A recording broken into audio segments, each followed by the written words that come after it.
Welcome to the Tip In Maple Leafs podcast. This is episode number 105.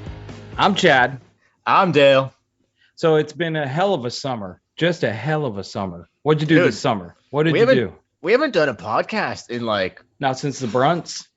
Yeah, that's like July 28th, July 29th, 30th, something like that. We didn't do one at all in August. And now here we are almost 2 weeks into September, if you can believe that. Yeah, we're getting close to the season start, and the Leafs are going to kick things off pretty soon. We have been away, man. I know, we have been away. What have you been doing? What did you do this summer? I didn't do dick. Not a hell of a lot.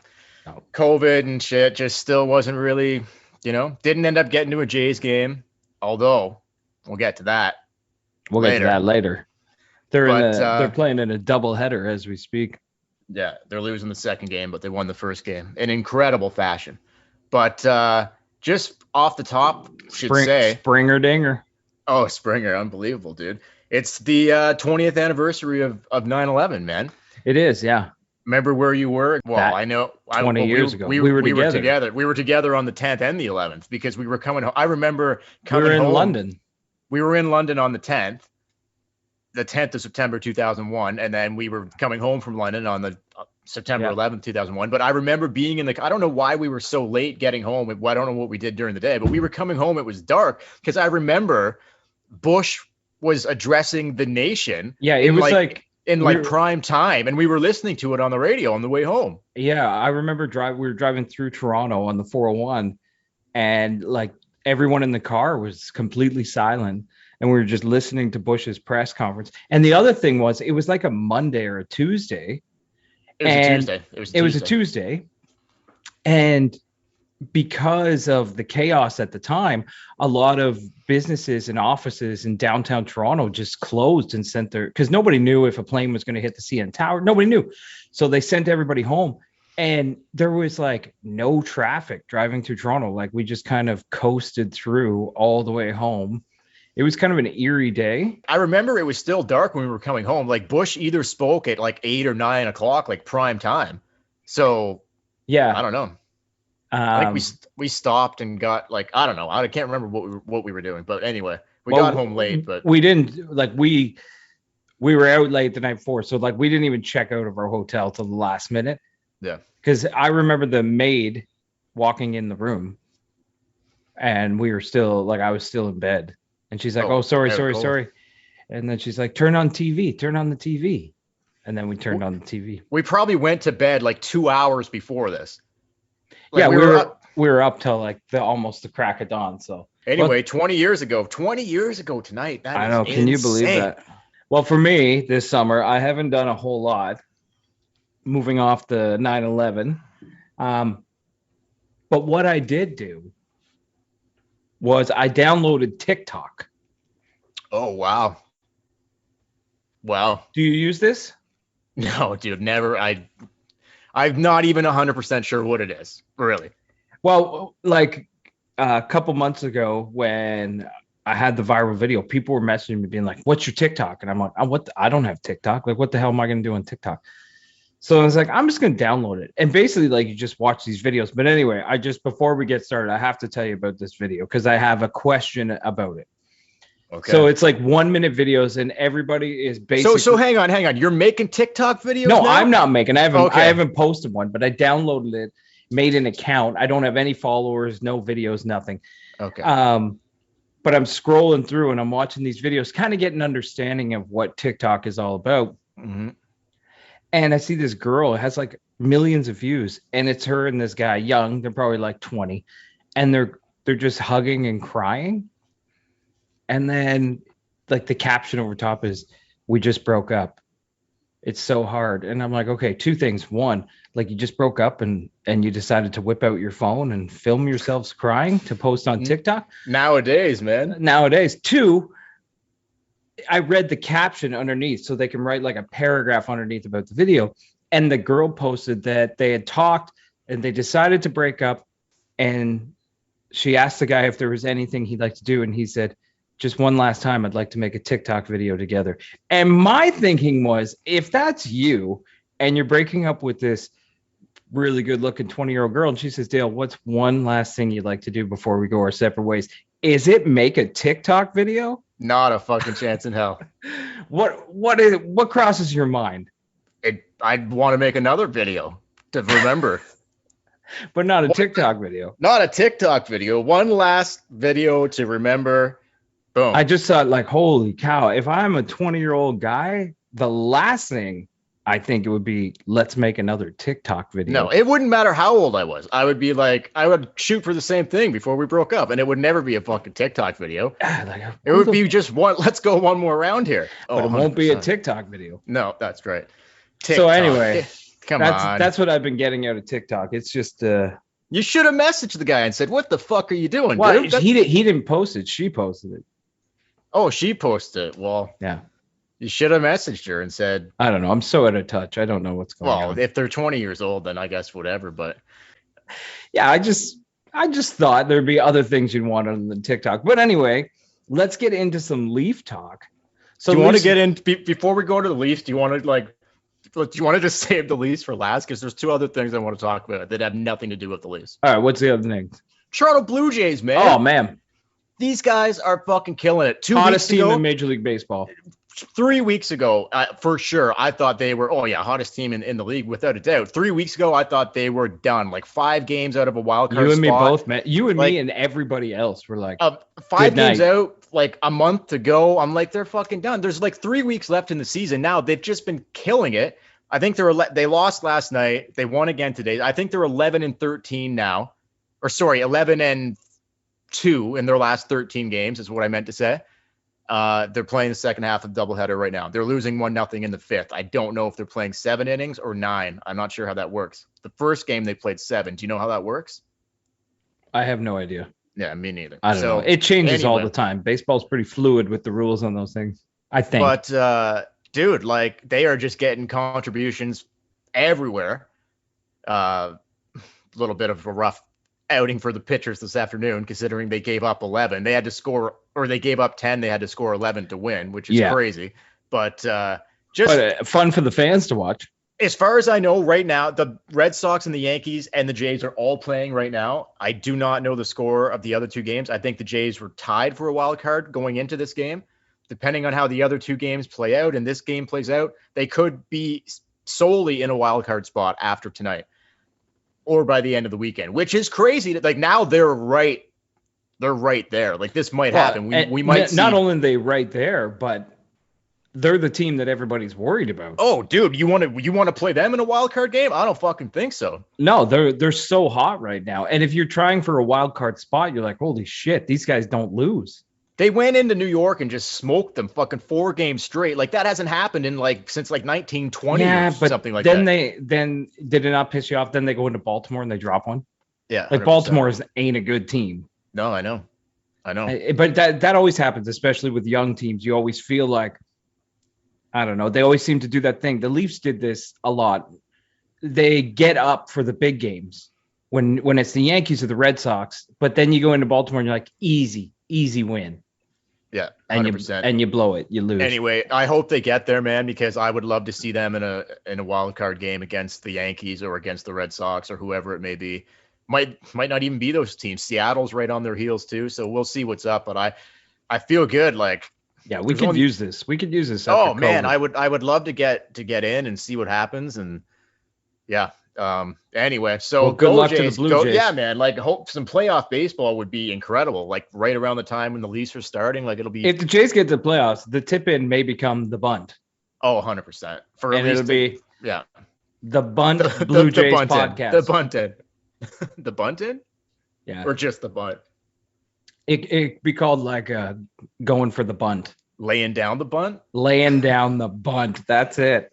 Yeah. Laying down the bunt right down the line. Because you know what a bunt is? The equivalent to? Like a tip-in is rare in hockey. A bunt, you almost never see a good bunt anymore. It's hard to lay down a good bunt. Nobody does a bunt anymore. No, it's nobody nearly does impossible. So it would be a rare thing. Because baseball today, all the young kids and stuff, I mean, they're always going for the home run. That's but right. don't you kid yourself. There is still a place for the bunt. Oh, my favorite play in baseball, laying down the bunt, laying down the bunt. So What did John Gibbons say about? Like, he loved bunts. Yeah, was he loved crazy bunts, about them. but he used to Crazy say about like nothing better than laying down a bunt and having a beer. Yeah, why don't you Like- suck on that one? He said that too. Gibby, man, I miss that guy. So yeah, I you miss may that guy. if the Jays get to the World Series, you may hear a new podcast called "Laying Down the Bunt." Yeah, 100%. We will So- be here. Go Jays. And then one more thing before we go to the Leafs. Yes, sir. My probably favorite sport in the world, if not favorite, or favorite league anyway, or second favorite. The LPGA is like right up there with one of my favorites, but the WTA, also one of my favorite leagues. Those two were probably my favorite Yes. sports leagues. Women's in the- tennis. Yes, Women's Tennis Association. And, I just love women's tennis and golf. Like, there's just nothing like it. Do you The like it noise- for the sport or for the you? So you like a good Both. brunt and you love a good grunt. That's right. Yeah. Yeah. The noises in women's tennis is just fucking hilarious, man. But anyway, I wasn't watching this for that particular reason. No, but there was a good old Canadian girl. 19-year-old Layla Fernandez. Just like, I never even heard of this girl, man. She just starts knocking off like top seeds, and she's rolling. know. She's in I don't the follow semis. tennis, so I never like. But it became a story, right? Yeah, all of a sudden it was flooding like papers and media. Well, the Saturday afternoon at 4:00 was the match, or 4:30. I think it started. I think it started at 4. She was playing. I forget the other girl's name from Great Britain. The other girl she was playing in the finals was an 18-year-old. So we had an 18-year-old from Great Britain going up against a 19-year-old from Canada in the U.S. Open Women's Championship. And the other girl, I found this out too, technically a Canadian, because she was born in Toronto, lived in Toronto for 2 years. When she was 2, her family moved to Great Britain, so she plays her tennis for Great Britain. Anyway, technically a Canadian against a Canadian, but anyway, Fernandez lost in straight sets. She ran out of gas. The other girl was incredible. From match 1, first point of match 1 to the last point of the championship, she did not lose a single set. Not a single set. The entire run to the U.S. Open Championship. Not a single set. That is fucking insane. Anyway, the crowd was heavily favoring Layla Fernandez. Like, they were loving this kid. And but anyway, it was incredible, man. And future's bright for that kid. But yeah, it was awesome. Tennis is a weird sport. Did you hear me say though about the statistic that she didn't lose a single set? Yes, Like, I may that's have been on fucking mute, but I can still hear. I just From the have my start of the mic turned tournament to the final of the finals. Like, that's fucking crazy. You know how many sets that would be? She's 18 years old. I just can't get over that fucking stat. Like, she won, that's cool, but it's almost like she had no adversity from the start of the tournament right to the finals. She just boom, didn't lose a set. And I guess speaking of winning, the Toronto Maple Leafs. Okay, here we go. Winning. Speaking of winning, Speaking of getting hot and winning sets and series, the Toronto Maple Leafs. oh wait, but one more thing. Just the purse. You know what the prize money is for winning the championship at the U.S. Open, and not just winning it, but making it to the U.S. Open finals? Do you know what it is? For women, Yeah. 1 million. The winner got 2.5 million, and just for making it to the finals, 1.25 for Layla. So that's a nice payday. An 18-year-old and a 19-year-old rolling home tonight. Like, you imagine if you just cashed in 1.25 million this afternoon, you're fucking 19 years old. Well, Jesus. at 1.25 million US, so like 40 billion Canadian. Yeah, no shit. Anyway, congratulations to Layla Fernandez. Hell of a fucking tennis player, and I think some bright future for that kid. So good job, Layla. And you lost, but really you won, because you just banked yourself $1.25 million American. Yeah. So hell of a fucking afternoon for that Canadian kid. Don't you love sports where you have to win to get paid? Yeah. So one thing I love about that's a better segue. it's the one thing I love about tennis and golf is like, they have their endorsements and they sign things, but all pro athletes have that, like NFL, NBA, NHL. They all have endorsements. They're all making money on the side, but they don't get paid. Like in golf, if you miss the cut, you don't get any money. And if you don't win the tournament, you barely. It's just like Happy Gilmore when he's putting all those great big checks for $500 in the back of his car. That's what happens if you're coming in dead last or whatever. But then you get to bring us back to the Toronto Maple Leafs in these sports. You sign contracts where you're guaranteed money no matter what you do. No matter what. So what are they going to do? Not like Ricky Fowler. He's fighting just to stay on tour. PGA. Ricky is happened to him, but anyway, he changed his swing. Did he? Yeah, he changed his swing. He tried to fucking change it back quick. Well, he started to slip, so he started to change things. And in golf, when you change just the littlest thing, it can change the whole game. So I think Ricky needs to grow his kind of mullet back and get the thicker stash going. I would say that'll solve everything. Just grow the hair back, dude. You'll be fucking fine. No worries. Anyway, all right, let's finally get into the Toronto Maple Leafs. So the Toronto Maple Leafs are going to, I believe, open training camp on, what is it? I don't know the exact date. No, because they play their first exhibition game 2 weeks tonight. So how many days prior to that? Do they open it on the 19th, maybe? I want to say the 19th. Maybe a week before. They're opening it soon.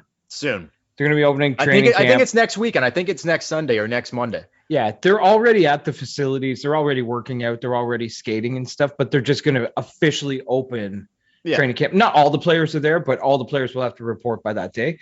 Yeah. And then their first exhibition game is September 25th against the Montreal Canadiens. 2 weeks from tonight, man. 2 weeks from tonight. Now, games. Preseason games are usually just to find players to fill roles and things like that. You won't see a lot of the stars until near the end of you might see one or two, but you won't see the full roster the way it's going to look until near the end of the preseason. Yeah. So I wouldn't get too excited. I'm not a huge fan of preseason hockey. No, me neither, but it'll be, I'm looking forward to it. It'll be interesting having them back. Like it's going to be one hell of a season, man. There's so much on the line. Like it's just the pressure. I don't know where they felt the pressure was at last year, but it can't be where like the pressure, they thought they could win. Like, I don't think the pressure's like, no one's thinking they're going to win the cup, but there's still a lot of pressure to see, well, how the fuck are these guys going to perform? Can they fucking do something? Yeah, or can all they do is lose? Yeah. I think there's a lot more pressure on them. But in what way though? Because there's no expectations to realistically win a Stanley Cup.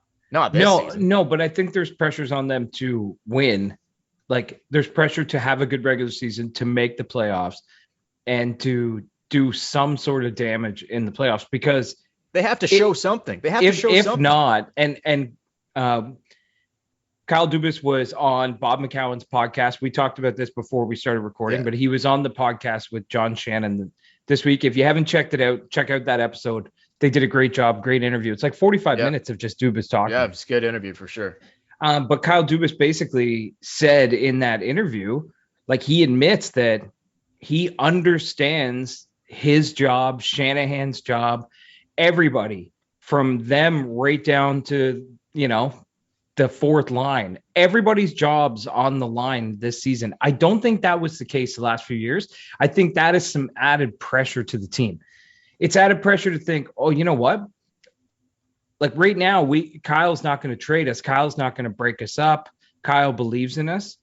Well, if Kyle Dubas loses his job because you guys don't perform and a new guy comes in, guess what? Yeah.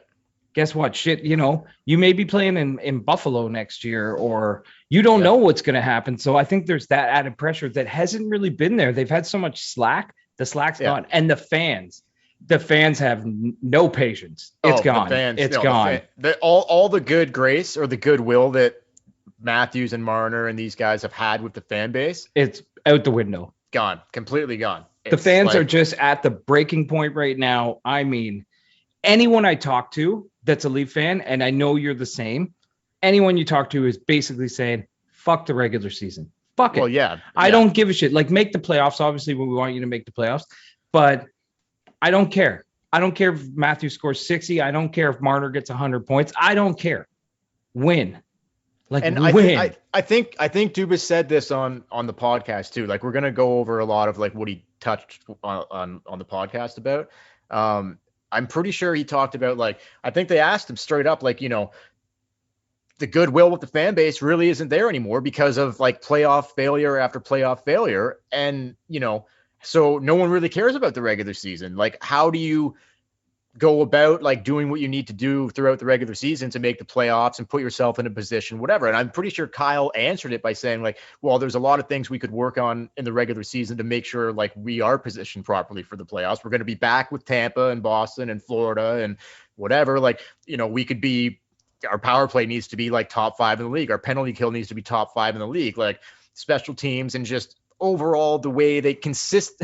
Oh, here we go. The consistent of like to play consistently night in and night out, like a Boston, like a Tampa, like the teams that fucking know how to win. Yeah. Become a well-oiled machine. Right. Like, don't just be able to do it in your sleep. Wake up. Play. Yeah. Play like, hockey. Go to bed. Don't play down to your opponents and all this stuff. So, I mean, so all that's true. Like, I think the regular season is going to be, there's going to be a lot to keep track of. Like, I don't care. Like, like I said, I don't give a shit if Matthews, it'll be interesting if he scores 60, whatever. I'll still be entertained by like him putting the puck in the net, but I don't really care. The goaltending should be interesting to see if Jack can follow up last season and how Mrazek plays. Like, there's going to be some, where's the defense going to be at now that Mr. Never Hit in the Showers, Bogosian, is out the door? Like, are they going to be able to, there's going to be still things to follow, right? Like, just like, no, there's always going to be storylines and there's always going to be things going on. And of course, the hockey itself, like, we're still going to have good games. We're still going to have action. We're still going to have things to talk about. It's going to be really cool to see fans in the building again. It's going to be really cool to play other teams outside of Canada again. But again, it just doesn't matter. The patience is run so thin that those storylines can carry you so far. But I've never seen Toronto Maple Leaf fans, like, we've lived through some pretty shitty hockey years, but they expected them to be bad. Like, during the Kessel and Phaneuf years, we didn't really expect them to win a cup. We didn't really expect them to be great. No, this is different. Everyone had such high hopes and they just keep letting us down huge every single year. This is worse than the 18-wheeler going off the cliff back in the Phaneuf days, or, being in a playoff spot at Thanksgiving, but then falling out by the time. This is terrible. And Dubas said this on the podcast. He basically said they're playing in the playoffs. They look like they're playing not to lose instead of playing to win. Like, they look reserved. They look timid. They look nervous. Yeah. They have to get by that. And again, I don't give a shit. How do they do that? That's the thing. Well, and that Leaf fans are at the point where they don't even care. They're like, you figure it out and just do it. Yeah. We're so sick of talking about it that we're just like, just do it, man.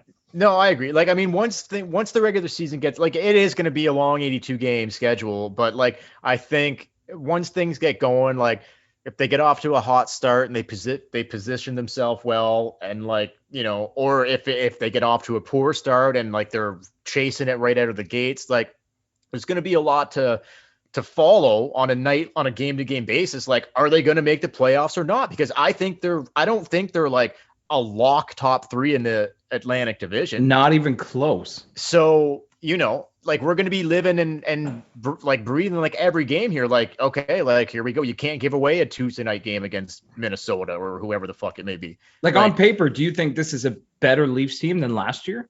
A better Leafs team than 2 years ago? Like, I really don't think it is. No, I don't think so. I don't think so. There's just too many, like, going back to the last podcast, like, whatever, but it's still is too many ifs, ands, and brunts. That is really the case. There's too many question marks surrounding almost fucking everything. Yeah. Like, name one thing where we're like, oh yeah, we don't need to worry about that. Like, can you name one? No. I mean, you could say, oh, Matthews is going to score, but I don't know. Maybe what if Matthews gets hurt? Okay, well, there you go. And he had surgery on midway through August. We didn't end up doing a podcast about this, but he ended up having surgery on his left wrist. Thank God it was his left wrist. Not his right wrist. Yeah, good thing. Yeah. Because he's a lefty, right? Yeah, you can so still the right hand's on the knob. That's right. The right hand's on the knob, right on the tip, right on the tip. But, you don't want to break that hand. No. So, but it was weird that like they waited until the middle of August to do the wrist surgery and then say he was going to be out for a minimum 6 weeks. I found that a little weird, but I guess they were trying to avoid surgery, and then it got to a point where they're like, "Okay, they have to have surgery."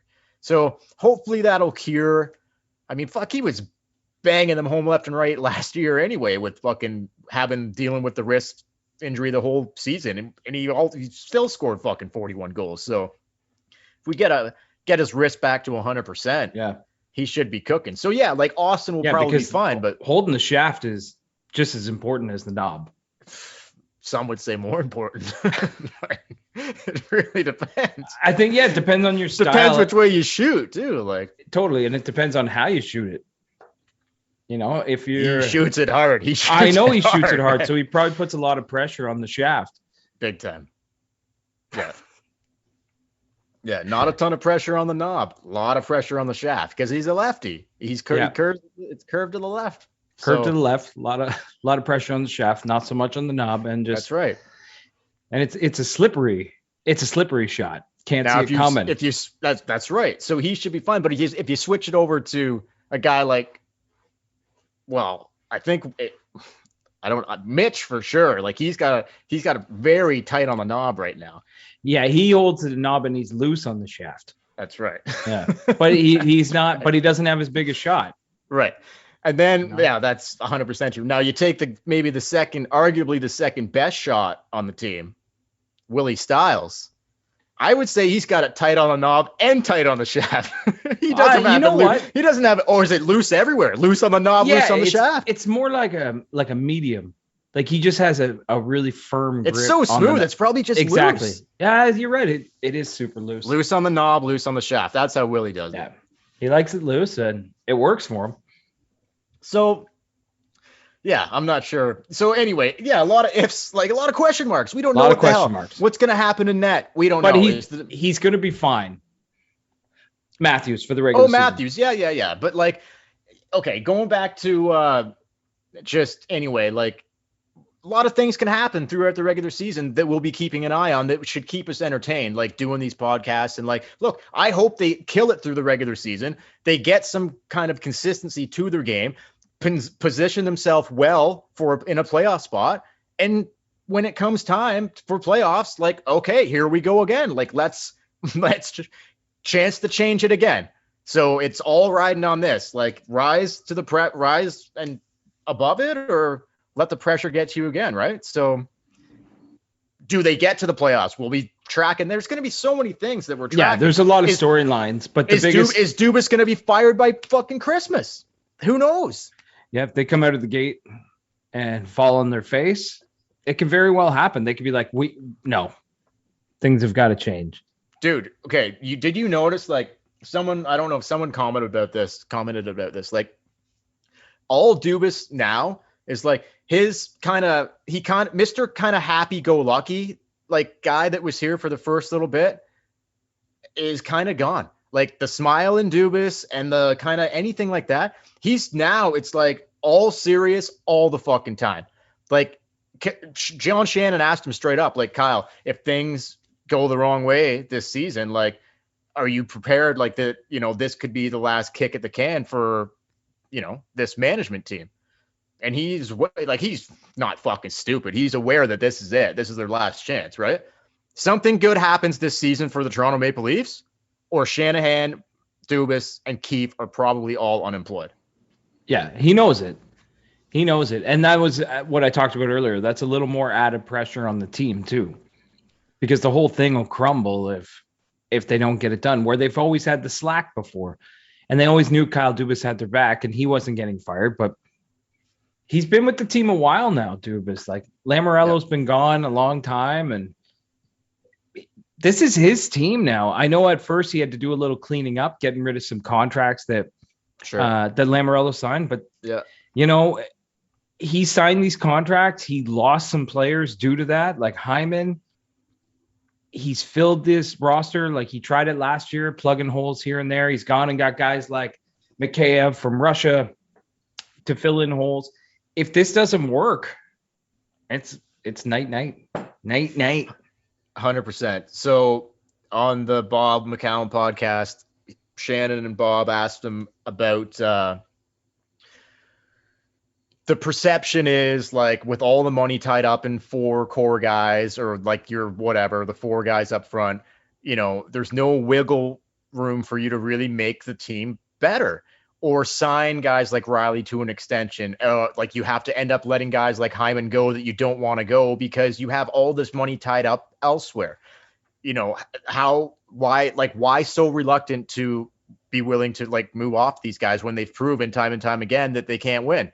And something about that, I'm paraphrasing, but that was close enough to what the question was. And they basically, Dubas was like, you know, he talks about how he could have, like he's not really wording it like I won't or I wouldn't. Whereas kind of like but I still think that is the case. But he basically was like, we're open to anything. If it makes sense and if it makes our team better, we're willing to do it. Okay. So do you think the phones were ringing for Mitch or someone was calling for Willie or not, like not even on the table because I don't think, yeah. Sorry, I thought you meant like the phone ringing off the hook. No, I think there definitely was calls.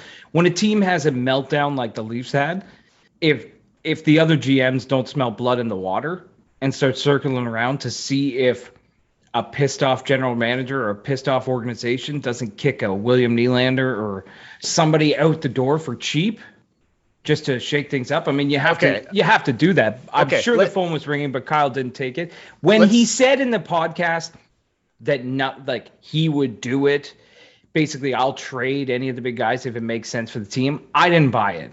No, I didn't buy it. I think other than maybe like some huge superstar like Nate McKinnon or something. Okay. I don't think there's anybody in the league because he thinks so fucking highly of them. So I didn't believe him in that podcast. And that's exactly it. I think he's so in love with these players and thinks so highly of them. I don't think he would ever trade them because there's nothing that in his eyes is good enough for these guys. And that's why if he's gone and management, the next general manager is not going to be like that because it's not his team. Obviously, he's not going to want to trade an Austin Matthews or a Mitch Marner or something, but he'll know value when he sees it. Do you think a phone call was made between the Buffalo Sabres and the Toronto Maple Leafs in regards to Jack Eichel and Martin? I don't think they want to trade Jack Eichel in the division. If somebody, that makes sense. And Dubas probably doesn't want to either. But like, if, you know, I'm just trying to think of a scenario that makes sense. Like if you call up Dubas and you're like, okay, Kyle, I'm interested in Mitch. I'll take the money. That's a big contract. It'll free you up $10 million in cap space. We'll give you a first, a second, and two top prospects. Dubas would be like, click. He'd flush it. He'd flush it right away. It would have to be like an Eichel type, like you said, McKinnon, but that's not going to happen. But I'm trying to think of a guy who is available, like Eichel is available. I'm not saying I would do that trade, but that's what we're talking about here. Something like that, right? Yeah, that's exactly what I think. I think there are teams that are lacking scoring. Like the Leafs have all their big money is tied up in forwards. Are you telling me there's not a team in the league that isn't struggling to find a forward? Tons of them. A guy like Nylander might be on their number one line. Like they may pluck a guy like that to try and get him to be their big goal scorer, but they may have an abundance of defense. You know, are you telling me they didn't get a phone call being like, look, we got tons of defensemen and tons of prospects and picks. We'll give you one of our stud defensemen and a few prospects and picks, but we want Nylander and we want this. I'm sure phone calls like that happen. But again, in Dubas's mind, he's going to win with these guys. Yeah. And he might. He might prove us all wrong. Like we said, we don't think they're going to win the cup this year. No. So, but if he'll buy himself time if they win a couple rounds. I think so. He'll buy himself another year. I think that's fair. Don't make the playoffs, get knocked out in the first round. Over. It's over. Yeah, it's over. In which any is fashion, a lot to like, ask for a team that hasn't won a playoff round in Yeah. 17, 18. I don't even know how many years now. I can't even do the math in my head. It's so long. 2004. Yeah, so 18 years. It'll be 18 years going into this new season. But like you said, like and you look at the Atlantic Division, like, and okay, so realistically, we're talking about either they're probably going to play, if they make the playoffs, they're probably playing the Panthers, the Lightning, or the Bruins. Or if they're like not in the top three, they end up getting one of the wild card teams. Maybe then they're playing one of the top teams from the Metro, which could be Washington, it could be Pittsburgh, it could be the Islanders, who just signed Zach Parise, by the way. Do you remember me saying, like, as soon as they got bought out from Minnesota, I'm like, oh, he's going to the Islanders for sure, back with Lou. And he did. Took a while for it to happen, but I'm not surprised that he ended up back there. The Islanders are close, man. Like, think about if they beat Tampa in Game 7. If they would have beat Tampa in Game 7, they're going on to the Stanley Cup final to play the Montreal Canadiens. They probably win the fucking Stanley Cup. Yeah. Yeah, it's like the Islanders are right fucking there too. So yeah, and every year they just seem to get a little closer, a little better. So there could be a scenario where the Leafs get a wild card spot. The Islanders finish first in the Metro, and the Leafs have to fucking go through them in the first round. And it's not Tampa, and it's not Boston. It's like, well, we got to beat fucking the Islanders to. Yeah, wouldn't that be a kick in the pants? Is they lose to the Islanders, Lamoriello's Islanders, and Kyle Dubas loses his job over it? Or they finally fucking win a round and it's against the Islanders and it's like incredible. That would be awesome. And we don't know. And again, nobody gives a shit until we get there. Yeah, that's right. But I never really thought about it. I always thought they would be in a playoff push. But I like what you were saying about things could change by Christmas time. Oh, if they come out flat and they're a 500 or sub 500 team for the first 2 months, which could happen, like all of a sudden, all they did was play Canadian teams last year. It'll be a huge wake up call to start playing Boston and Tampa and Florida.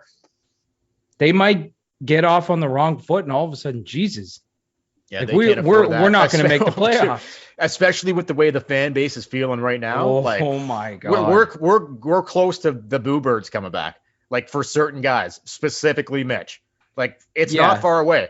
It's not that far away, man. Fans are pissed. They're fucking pissed. He's the scapegoat, sure. Yeah, no doubt. Mitch it's not all on Mitch, but no, Mitch had an absolutely terrible playoff, but Mitch is not a terrible hockey player at all. Mitch is he's one of the best players in the league. But everyone's past that point. Everyone's like, I don't care that Austin Matthews is a 60-goal scorer, and I don't care that Mitch Marner is one of the best playmakers in the league. I want to win in the playoffs, and you guys can't do it. 100%. So, 100%. And it didn't help that all his comparables, contract-wise, had stellar playoffs, like Point, like Braden Point. Just, you know what I mean? Everyone compares. And they signed for less money. And they signed for less money, and they fucking were so good in the playoffs. Like everything just piled on Mitch last playoffs. Yeah, 100%. So Dubas ended up talking about like, okay, like since they're not trading the core, like camp's opening in a week. So they're kind of going into, you could still see something happen like over the next week or early in camp, or like there could still be some movement here. But he basically talked about like helping the core get over the hump. Like, I don't know if he used the word like surround them or whatever, but he's like, we're here to help these guys. Like, we're going to help them take it. No, he didn't say surrounding. What did he say? He went down the road of like, we're going to help them. They asked him about that. Bob McCown and John Shannon asked him about surrounding these guys with winners, guys who can win in the playoffs. And basically what Dubas said was he didn't believe that putting one or two guys on the fringe with playoff success really would make a big difference. His thing was, like you say, we have got to help. We've got to develop them to be those guys, to be the winners. What are we talking, like off ice, like psychology here? He didn't really get into detail. No, he didn't. But like, how do you do that? How do you help them? Like what's the plan?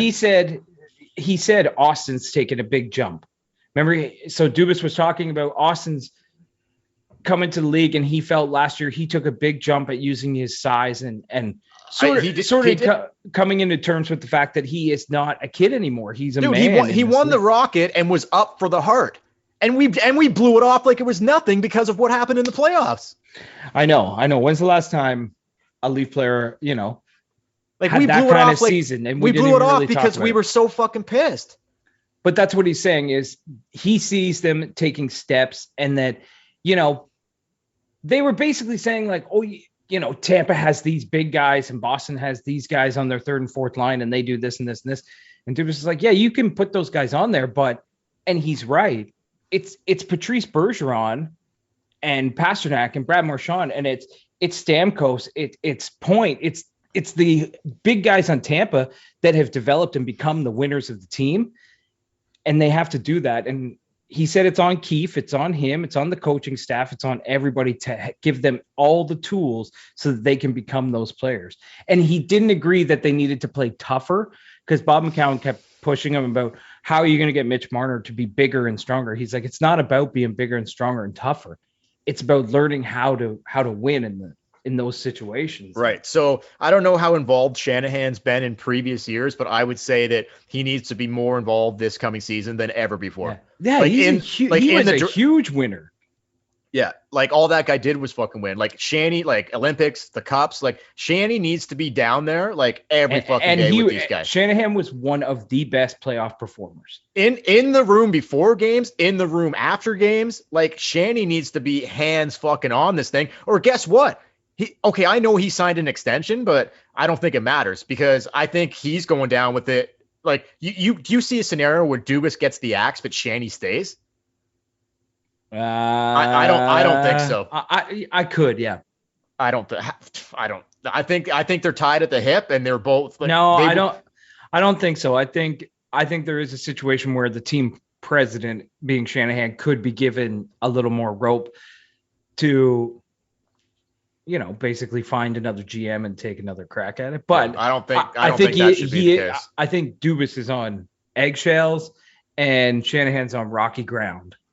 Like, Dubas does not have much support underneath him. If this thing crumbles, he's going down. I think Shanahan has just a little more support if things crumble. But I would not be surprised if Shanahan got fired. Not one bit. Yeah, no, I agree with that. Just a quick Are they winning? Quick Blue Jay update here. They were losing 1-0. They were losing 1-0. It's now in the top of the 7th. I don't know if this game ends after this inning or if they play 9. Bo Bichette just hit a 2-run home run, and then Alejandro Kirk just hit a fucking 2-run shot. 3-run shot, I think. 5-1 Jays. 5-1 Jays. 5-1 Jays, top of the 7th. So they're looking real good here. They love waiting till the last minute to bust it. Yeah, man. That's right. But hey, man, I'm loving this. I'm loving the Jays right now. Good job, okay, Jays. So before we wrap it up, yeah, man.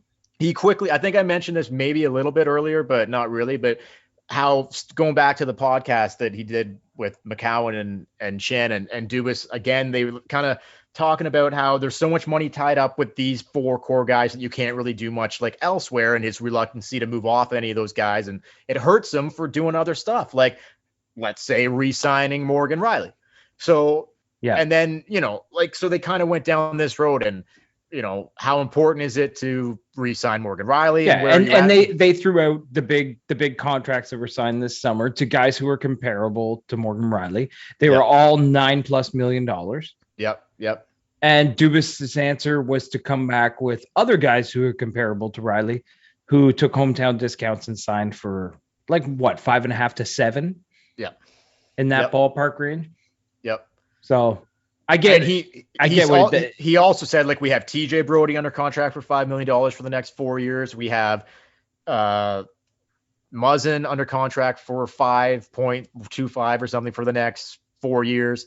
So I think he's being like, we're going to compare Riley to our own guys and try to offer him 6.5. Like, is that what they're going to do? Probably. Like, that's what it sounded like. That's what it sounded like. Maybe he was right. He was right. He's like, every agent will find, he didn't say this exactly, but every agent will find the highest player in the league, that's the highest paid player in the league comparable to their client. And I think Dubas has learned this from past negotiations, wink, wink, that sometimes, you just have to wait it out until they come down to your number. I think he's ready to, if Riley wants a battle, like if Riley wants to stay in Toronto, Dubas has got to stand his ground and say, right, we can only pay you this. But okay, wait it out. Like I have no problem with that. Sorry, it was you don't want to watch him go for nothing. Well, here's the thing. Like, wait it out is fine, but like he's a UFA, so you can only wait so long. July 1st. No, I know. But what I'm saying is, I'm cool with any scenario with Morgan Riley. I'm cool with it unless it's letting him walk for nothing, like they've done with way too many fucking guys. You want to sign him to a reasonable extension? I have no problem keeping Riley around. I like Morgan Riley. If you want to if the extension is not going to get worked out, and that's the impression like you're getting that he wants to go to free agency and he's going to take the money and go, then you got to trade this guy. I'm sorry. You have to fucking trade him. Absolutely. So well, anyway, listen, we're going to bring things to a close. Any update on the Blue Jays? Yeah, sorry. It's 4-1, not 5-1. It's 4-1. But it's still in the top of the seventh. None out with guys on the corners. They're killing it here. They're killing it. We'll probably do another podcast as the season gets closer. Probably 2 weeks after the first preseason game. First preseason game, probably. Yeah, that's 2 weeks from tonight. We'll probably have more information. We didn't get into the rumor that Mikheyev has asked for a trade, but I think until something materializes on that, let's touch on it quickly. Apparently he requested it right after the season ended because he wasn't happy with his ice time and the way he was being utilized. Okay, sorry, if it's true, didn't Elliot Friedman come out with this though? So there's got to be some truth to it. If Friedman's not going to go after it if it's not true. It was Friedman. But what I'm saying is he's not he's not outside the building with the sign being like, trade me now, trade me now. But do you think it's accurate though? Yeah, but he probably did. It was more like if you can move me somewhere where I'm going to get more ice time, please do. But he's okay to stay in Toronto and he'd like to be ice time. But the thing about it was, I think it was Elliot Friedman who wrote that he is what he is. All his stats. He was under Babcock. He was being used a different way. Under Keefe, he was being used a different way. He's just like a 10 to 15 goal guy. Dude, the guy, that's it. He could I think he's got potential to be but he hasn't done goal it. Scorer, but he can't bury the puck he can't bury the puck. So he's turned into more of okay, we'll play him on the penalty kill and we'll play him on a third line shutdown role. And I know he wants to be more of an offensive threat, but the thing is not there. You have to earn that ice time by scoring goals. And guess what? He got plenty of that ice time. How many breakaways has Mikheyev had in this league? He just doesn't bury the fucking puck. So I'm sorry. No, you can't have him in a top 6 role and only score 10 goals, because he can't bury it when he gets his chances. So I don't know. I don't know whether it's true that he did request a trade or not. We'll see. Maybe if something materializes and he does get traded, or if you see them using him they probably will have to use him in a different role because their depth has been shortened up this year. So he's going to get more ice time. Did you see? So he plays left wing, and they don't have anybody on the left side. Just before we going back to what we were talking about Riley and free agency and can they sign him and all that. Okay, did you see Patrice Bergeron? Yes.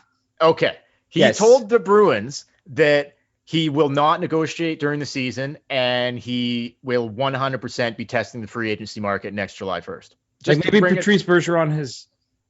Maybe he's always had a soft spot for the Montreal Canadiens. Okay, fair enough. But if he's I just want to see. Want to see. Steven Stamkos had a sit down with the Toronto Maple Leafs. He tested free agency.